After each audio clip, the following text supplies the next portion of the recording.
አቤት ወላሂ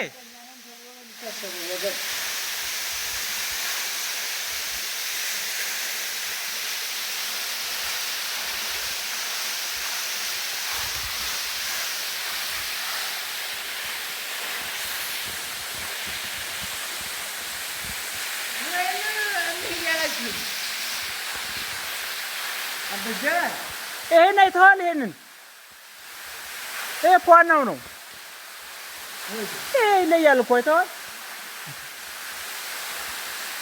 አይ መሐመድ በቂ አርፎ መቀመጥ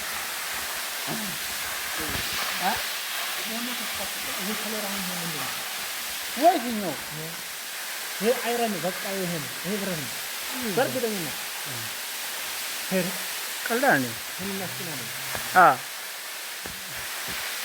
በዛ ውስጥ መንገድ አለ። ወላሂ መንገድ አለ። በዛ ውስጥ ነው የሚያስኬደው። በዛ አልፈህ ነው እንደገና በዛች ውስጥ አድርገህ በተራራው በዛ ውስጥ አድርገህ ወላሂ ምሬ ነው። በዛ ታረጋለህ። በዛ አድርገህ ተራራውን ለመውጣት